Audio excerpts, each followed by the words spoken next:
Eric Cortina, Manny Padilla, and Manny. We haven't done a Friday Feast in a long time, and actually this is the first one with Manny. And we're at Everybody Loves Raymond's in San Antonio, Texas. I've had burgers here before, and I know Manny likes burgers, and holy crap, they're so good. Yes, ma'am, we're ready. Okay. Go ahead. What do you want, Manny? What's the cheese stick burger? That one comes with cheese sticks inside the hamburger with Swiss cheese. And then the fried jalapeno, Monterey Jack? Fried jalapeno, sliced jalapeno with Monterey Jack cheese. Let me get the fried jalapeno with Monterey Jack cheese on it. Mm-hmm. And then Jalapenos. let me don't put mustard on it or tomatoes. Okay, no mustard. No tomatoes. And does that French come fries? with- Yes, please. Alrighty, for you, sir? I will have the avocado cheeseburger. 5-inch, 6-inch burger? The what? A 5-inch with 6-inch burger? Man, I guess we'll go with 6. 6-inch. With cheese, With cheese, avocado, grilled onions, grilled onions. mayo, and lettuce, and tomato. No pickles, No pickles and nothing else, just mayo, lettuce, tomato. dry. Or mayo. I mean, no, I'm sorry. French fries, right? No fries. Do you have cheese sticks? Yes, we have cheese sticks. Let me have some cheese sticks, but bring those ahead of time. Okay. What other side orders do you have? You have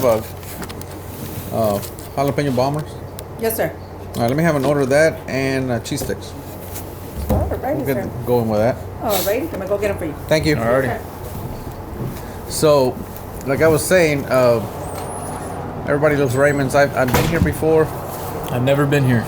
I know it's well, wait until you get your burger. So they give you an option of a 5-inch burger or a 6-inch burger.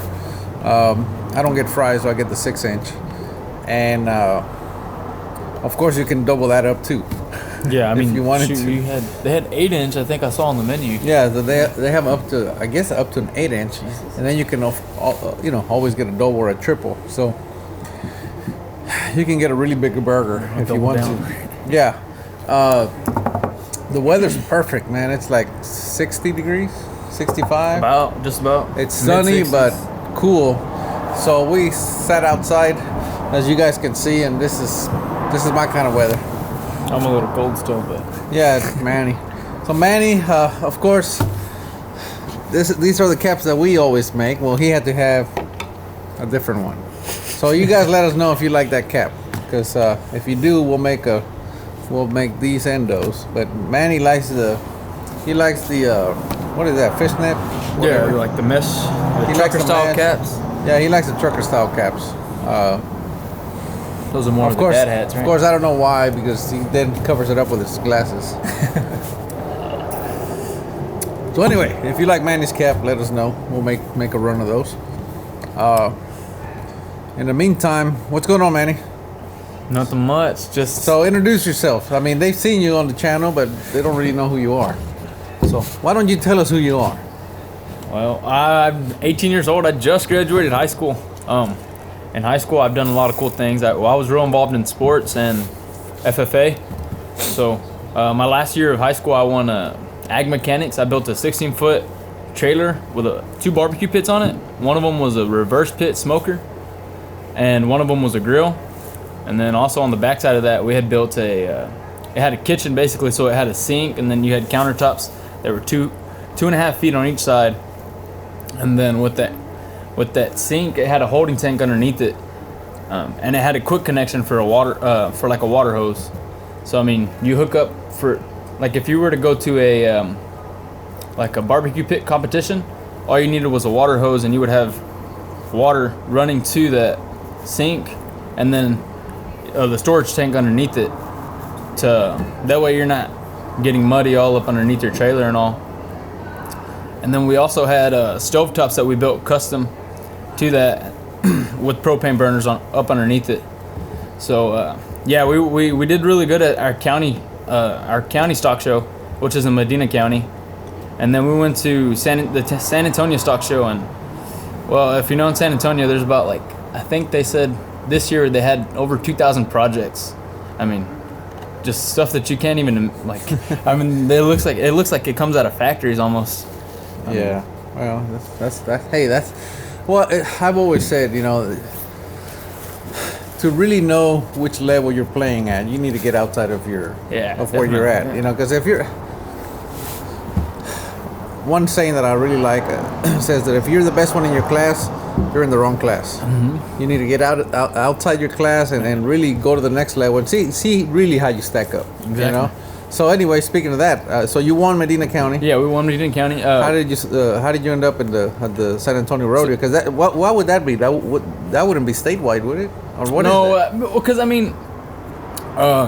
we could have gone to the Houston one. It's just a matter of signing up. You have to pay to show. So I think the fee was like $60 to go and show. Yeah, but you're San not just Antonio. going against Medina County. Now you're going against whoever wants to sign up, right? Yeah, there was people from Amarillo.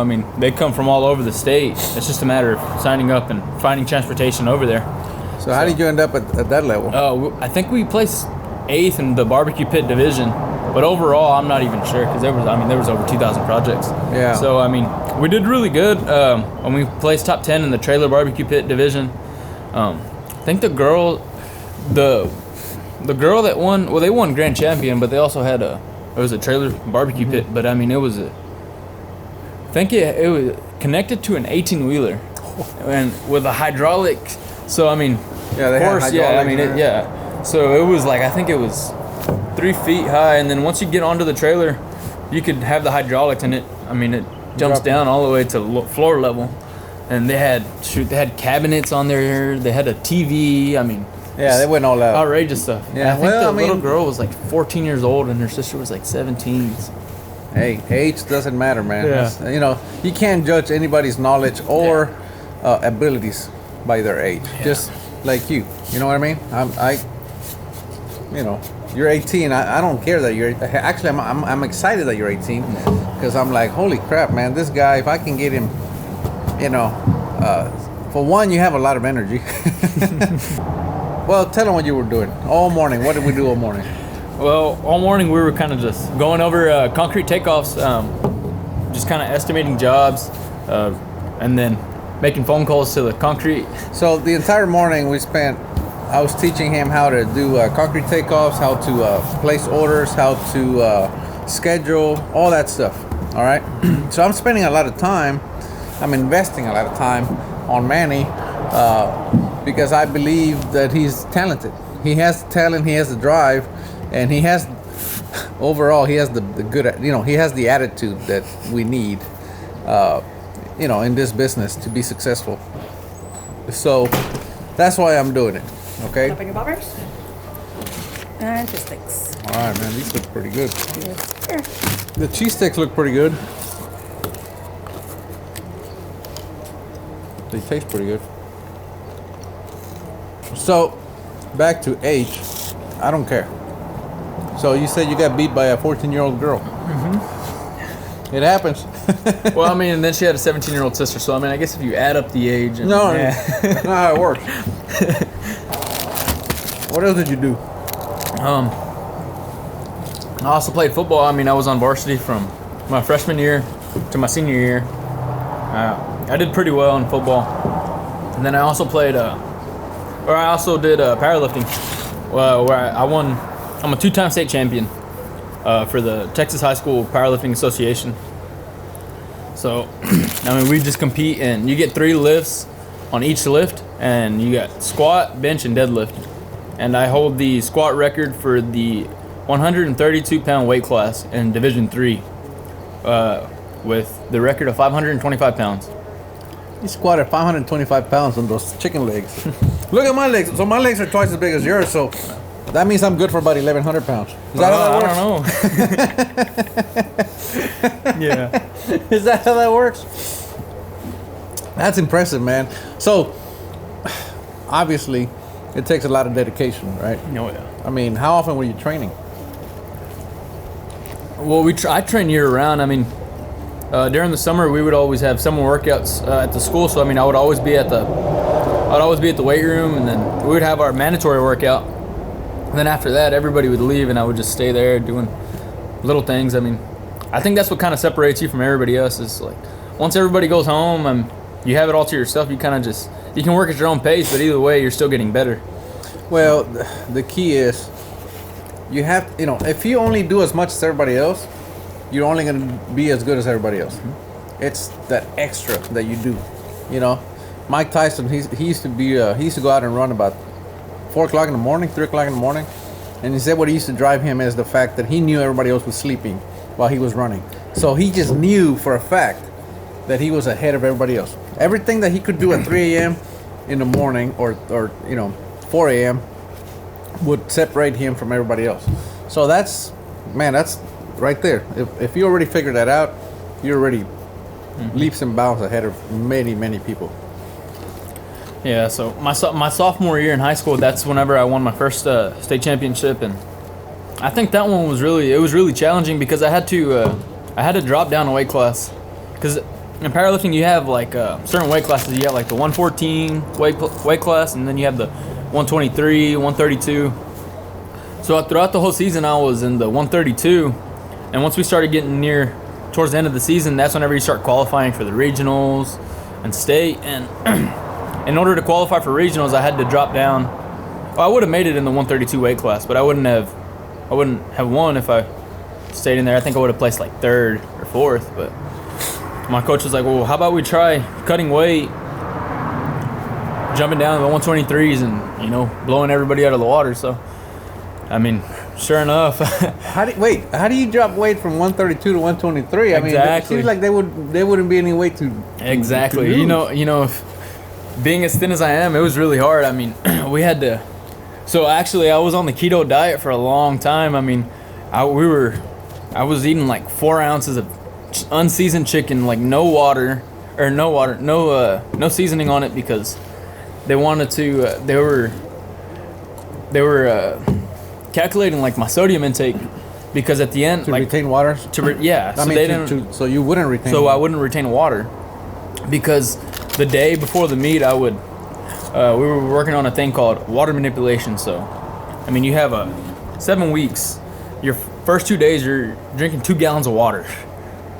And it's basically a trick to kind of fool your body into thinking, oh, I'm taking all this water in. And you slowly start decreasing your water intake. So by the last day, you're not drinking any water throughout the whole day as the day you're weighing in. But your body's still thinking like, oh man. Your body's shedding the water, thinking. Yeah, your body's just. I'm gonna get some more in, so I'm just gonna shed all. Yeah, and your body's just. I mean, wow. The whole way.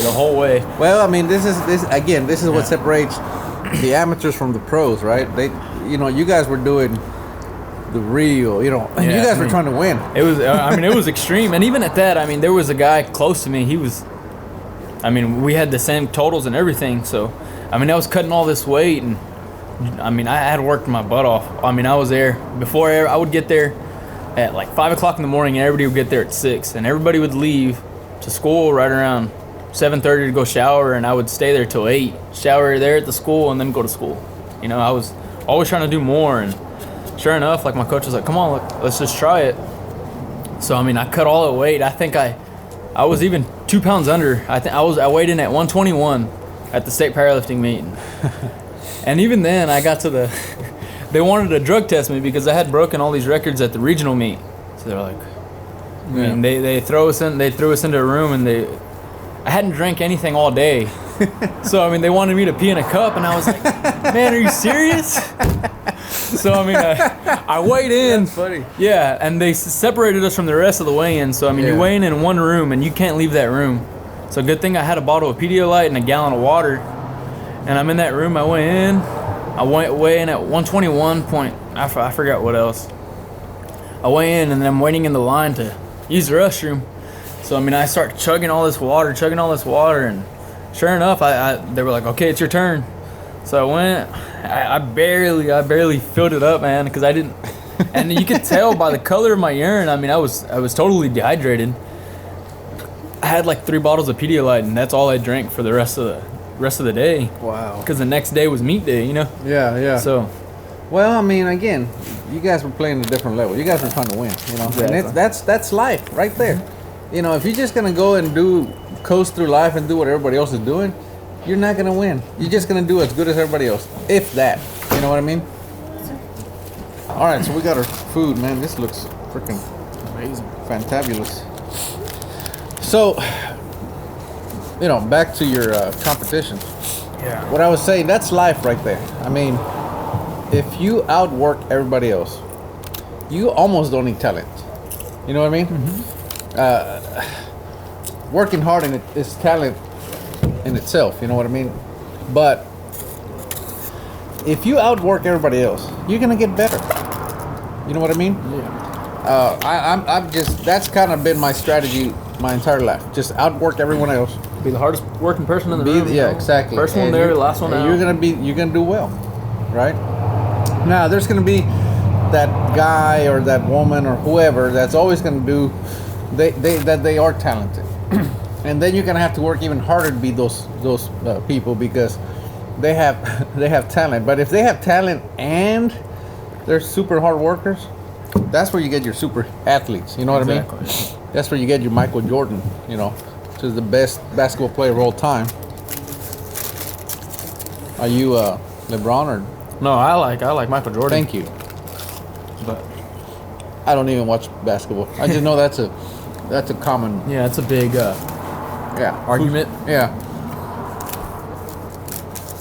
But anyway, that's where you get the super athletes. You know what I mean? The super performers. And okay, not just athletes. That's where you get your super performer people. That really deliver. I think it's just a mindset and It is having a mindset. like a work ethic. I mean, because every day I translate that to life, everyday life. And I think it had a big impact on who I am today. I've always wanted to be the first person to get there at practice, and I was always the last one to leave. Like whether I was a freshman, sophomore, junior, or senior, my parents always taught me that you got to be the first one there, and you got to be the last one to leave. And sure enough, the last time we tried pouring concrete, I tried beating you to the concrete pour. Yeah, tried. And what happened? Exactly. What happened? Well, I lost by a couple of minutes. Yeah, but see, that's my point, right? I also believe that. You know what I mean? Which, that means you're on the right track. But, you've been working here for a few weeks now. You already know how I operate. You know what I mean? Mm-hmm. And you're like, you thought, you're like, oh man, I'm super early. You show up and I'm already there. You're like, crap. You know what I mean? Yeah. It's next level. You know what I mean? Exactly. Now, that's what I expect from you and everybody, but I also expect it from myself. Right. I'm not just sitting there going, I want you there early, while you're still laying in bed and being mad if you show up late. I that's not how I operate. And same thing when when I start getting hungry when we're at the job sites, right? What am I doing? Like, oh man, we gotta get these guys something to eat. We gotta get them some water. You know what I mean? Yeah. That's just how it is, man. You can't expect people to do things that you wouldn't do yourself. That's just how I think.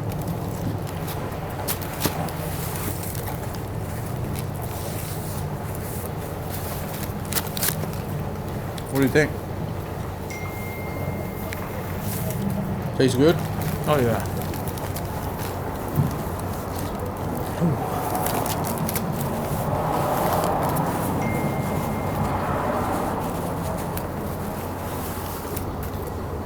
Man, that's good. What did you get? Fried jalapeno, Monterey Jack cheese. And man, that's good. The fries too, man. They got some good seasoning on them. Yeah. This is one of those places, man, that are super good. But they're kind of outside of the city limits, But holy crap, man. So good. Yeah, the parking lot is empty, but if you tasted the food, you would think the parking lot would be full. Well, it's 1:30 p.m. You know what I mean? Mm-hmm. But man, it's great. Yeah, it's after rush hour. But you know what? I hope with this video, a lot of people will find out about this place. Yeah. Because, like I said, this is one of those places that I have found. A friend of mine actually told, Robert. Robert told me about this place. And I think the owner's a friend of Robert's. And he's like, you gotta go check out my buddy's place. I came here one day. Holy crap. It was so good. And I came here with the intention of doing a Friday feast. And but it was pretty full, and we were inside, and it was hot outside, so I didn't want to sit outside. And it was pretty loud, so I didn't film it. But I got a burger, and holy crap, it was so good. And then the next day, I came back, because we were doing a job just right down the road. Mm-hmm. So came back the very next day, and I haven't done one until today. So Yeah, definitely check it out. Everybody loves Raymond. yeah. So you do your powerlifting competition. That was your sophomore year. That was my sophomore year. And that one was actually really close. I mean, shoot, I think I barely beat the guy, but I think by like 5 pounds. I mean, it was stiff competition. But I think that one was really sweet because, I mean, it's just like, my first one, I was young. I mean, everybody always dreams about winning a state championship as a kid. And like for me to do that like so young, I think it definitely held like a special place in my heart. And then junior year, sure enough, I mean, same thing. Except I didn't have to cut weight this time. I was in the 132 weight class, and I was all the way up there. I mean, I was in first pretty much the whole year. And sure enough, someone right at the end, my last lift, I ended up losing because I missed my last lift, and the guy behind me ended up, as I missed that lift, I mean, I went down and he went up, and I lost like that in heartbreak. And I was. What do you mean you missed the lift?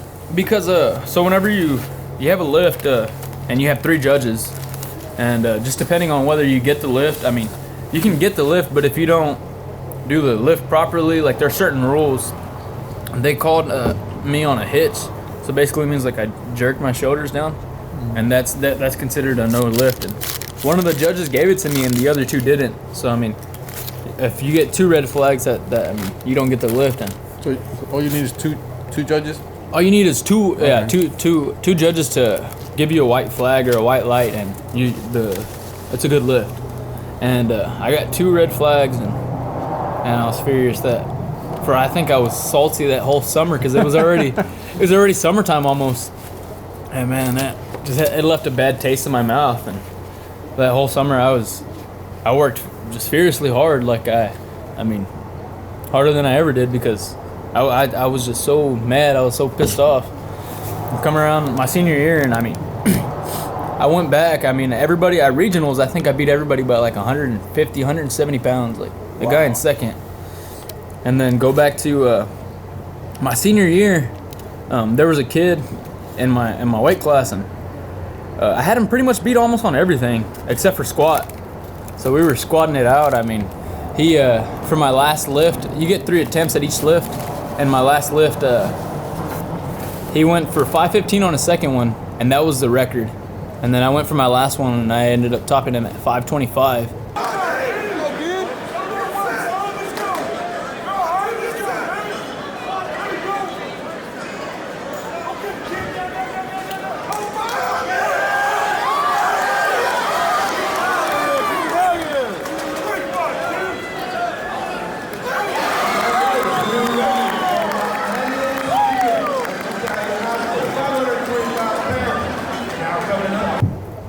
And then he went after me to attempt like 550 or something like that. But he had never attempted, never tried it, or he just wanted to kind of beat me. And he went for it, and then he missed it. And you could tell, I think it was more of a mental game at that point. I saw him after he came off of the rack, and he was just bummed out. And I was like, oh, I got him. Yeah. I got him beat mentally. I got him beat. That's all it takes, man. You just got to break them down. You got to, like David Goggins says, you got to take their soul. Mm-hmm. Once you take their soul, it's over. And so you ended up winning the state championship as a senior? And then my senior year, I won that one. But yeah, I mean, after I saw him walk off that rack, I saw him just bummed out, and I was like, I told my coach, I was like, I got him. And he was like, well, we still got a long meet. I was like, nah, coach, I got him. Like, I was like, I got him beat mentally up here. I mean, that's half of it. Yeah. More than half of it. And the whole meet, I was just, I think whenever you see somebody more positive and you're already down, that kind of just, I mean, it destroys you mentally, and it affects everything that you're like, especially in a sport like that, you need to be at your highest potential, and you can't let anything distract you. And I think I really distracted him. Yeah. Well, he's. Yeah. You haven't read the book yet, right, David Goggins? No, I just bought it. I know you got it, but he talks about taking souls, and that's what happens, man. When you take somebody's soul, they're doing something, or they seeing you do something that they think it's impossible, and they see you do it, and they go, "Oh, well then I can do it too."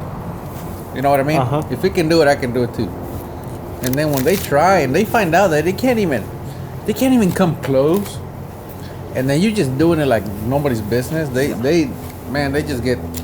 Actually, I mean, before I was attempting 525, and I took it off of the rack, and I fell back. I mean, shoot, I fell, but I hadn't attempted to lift it. I had just grabbed it off of the rack, and I mean, it's 525 pounds, so my knee buckled, and I fell back.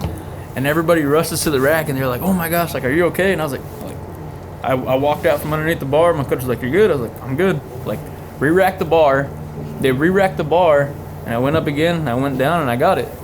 And everybody was just like, holy beast crap. mode. Yeah, he's like, holy crap. Like, this kid just fell with like 525 pounds on his back. And some people would have just called it a meet at that. I mean. Yeah, well, they would have given up. So, well, I tried. That's it. But. And I went back in there, and I got it. And everybody was just like, holy cow, man. Like, they looked at me like I was crazy. Well, crazy has many levels. But. And I ended up, we went to bench press, and I ended up beating him on bench press, and we went to deadlift. And after that, I mean, I had just separated from the pack. I mean, it was like a 70 pound deficit from me to the other guy. Like, I just had to make at least one deadlift, and it was, I mean, I was in a good lead. Wow. How much were you benching? My bench press at the state meet was 265 pounds. So twice your weight. That means I'm good for about 600. Right? Is that how that works? Yeah, man, I'm telling you. So now you guys starting to see more or understand a little better why I hired Manny on the spot. He came for an interview, and I said, "When can you start?" He said, "Anytime." I said, "Okay, you just start it right now." What did you think when I said that? Nothing.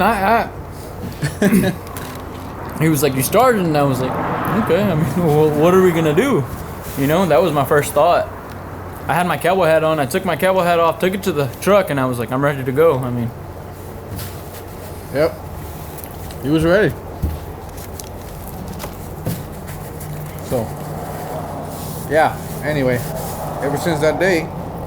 But anyway, you guys are starting, like I said, understand what I saw in him. He's just a little beast, man. And of course, the very next day is when we poured concrete. And I show up. I told him meet me at 3:30 a.m. at Bass Pro Shops. And I get there at 3 a.m. and he got there at 3:05. I was so happy. You don't even know how happy I was because, you know, that just showed me so much about you. You know what I mean? People don't understand how much it means to show up early. You know how many people I have threatened to fire? There was a guy that worked here. He was late constantly, and I finally said, "Okay, next time you're late, just don't even show up. I'm done." You know? well, yeah, I mean. And there was another guy. I've had multiple people like that, and I don't put up with it. You know, heck, I had a guy that I hired to. He was a concrete guy. Oh, is that? And he was gonna start, and he was supposed to meet me at 8 a.m. Well, he was supposed to meet me on a Wednesday, and then he called me on Tuesday. Said, "Hey, I can't make it Wednesday. Can we do Thursday?" Fine. So Thursday, I said, "Meet me there at 8 a.m." He said, "Okay." And I'm there at the job site about 7:30. And at 7:50, he texted me, said, "Hey, what's the address?" I said, "Oh crap." Of course, I had already emailed him all this information. So I gave him the address, and then I said, "Well, how far away are you?" Well, then for another 15 minutes, I didn't hear from the guy, and I said, "How far away are you?" He said, "Well, my ETA is about 9:15 or something." He was gonna be over an hour late. I pick up the phone. I said, "Hey, Never mind. Just never turn mind." back around.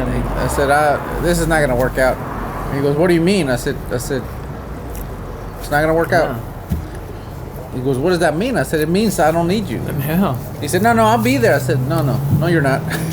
No, you won't be. I mean, So I fired a guy before I hired him, and guess what? I don't regret it one bit because I can't deal with stuff like that. You know, I can't imagine on poor day. Exactly. I The mean, concrete trucks are there, the pumps, and everybody's there, and you're waiting on a concrete guy because you know he doesn't believe in being punctual.